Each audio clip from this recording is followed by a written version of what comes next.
Hi hello welcome back to my YouTube channel. ನಾನು ನಿಮ್ಮ ಪ್ರೀತಿಯ ಮಂಜುನಾಥ್ ವರ್ಷ. ನೋಡಿ, ಇವತ್ತು ನಾನು ನಮ್ಮಮ್ಮ ಮನೆಗೆ ಹೋಗೋಣ ಅಂತ ರೆಡಿ ಆಗಿದ್ದೀನಿ.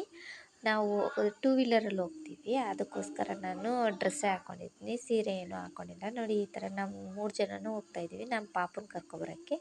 ಇನ್ನೊಬ್ಬ ದೊಡ್ಡ ಮಗ ನಮ್ಮ ಮನೇಲಿದ್ದ, ಅದಕ್ಕೋಸ್ಕರ.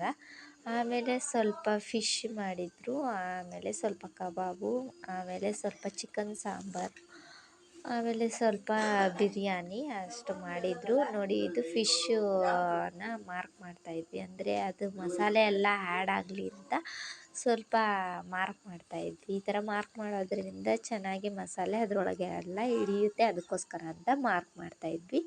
ಆಮೇಲೆ ಸ್ವಲ್ಪ ಚಿಕನ್ ಕಬಾಬನ್ನ ತಿನ್ನೋಣ ಅಂತ ಫಸ್ಟು ಚಿಕನ್ ಕಬಾಬ್ ತಿಂತಾಯಿದ್ವಿ, ಅದನ್ನು ವಿಡಿಯೋ ಮಾಡೋಣ ಅಂತ ಮಾಡ್ತಾಯಿದ್ದೆ. ಹಾಗೆ ಸ್ವಲ್ಪ ಬಿರಿಯಾನಿನ ಮಾಡಿದರು, ಬಿರಿಯಾನಿನೂ ಕೂಡ ವಿಡಿಯೋ ಮಾಡಿ ಹಾಕಿದ್ವಿ. ತುಂಬ ಚೆನ್ನಾಗಿ ಮಾಡಿದರು ನಮ್ಮಮ್ಮ. ಅಡುಗೆ ಅಂತೂ ತುಂಬ ಸಖತ್ತಾಗಿ ಮಾಡ್ತಾರೆ, ಅದರಲ್ಲೂ ಬಿರಿಯಾನಿ, ಕಬಾಬು, ಈ ನಾನ್ ವೆಜ್ ರೆಸಿಪಿ ಎಲ್ಲ ತುಂಬ ಚೆನ್ನಾಗಿ ಮಾಡ್ತಾರೆ. ನನಗಂತೂ ತುಂಬ ಇಷ್ಟ. ನಾನು ಮಾಡೋ ಅಡುಗೆಗಿಂತ ನಮ್ಮಮ್ಮ ಮಾಡೋದೇ ತುಂಬ ಇಷ್ಟ. ಇದು ನೋಡಿ ಚಿಕನ್ ಸಾಂಬಾರು ಕೂಡ ಮಾಡಿದರು, ಮೊಟ್ಟೆ ಕೋಳಿದು ತರಿಸಿ. ಅದರಂದರೆ ನಮ್ಮ ಮನೇಲಿ ಚಿಕನ್ ಕಬಾಬು ಮತ್ತು ಫಿಶ್ ಕಬಾಬು ಹಾಗೆ ಬಿರಿಯಾನಿ ತಿಂದಿರೋದ್ರಿಂದ ಸಾಂಬಾರು ಯಾರೂ ಊಟ ಮಾಡಲೇ ಇಲ್ಲ, ಹಾಗೆ ಇತ್ತು. ಅದಕ್ಕೋಸ್ಕರ ಹಂಗೆ ಇಟ್ಟಿದ್ವಿ, ಅದನ್ನು ಯಾರೂ ಕೂಡ ಯೂಸೇ ಮಾಡಲಿಲ್ಲ ಚಿಕನ್ ಸಾಂಬಾರನ್ನ. ನಾಳೆಗೆ ಅವ್ರಿಗೆ ಆಗುತ್ತೆ ಅಂತ.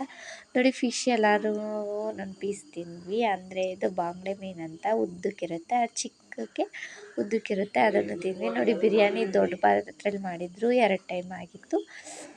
2 ಟೈಮು ಕೂಡ ಚೆನ್ನಾಗಿ ತಿಂದ್ಬಿಟ್ಟು ಬಂದ್ವಿ. ಮತ್ತು ಇದು ಕಾರಿಗೆ ಯಾರೆಲ್ಲ ಕಾರ್ ಇದೆ ಅವರು ಬೇಕಿದ್ದರೆ ಇದನ್ನು ಯೂಸ್ ಮಾಡ್ಕೋಬೋದು.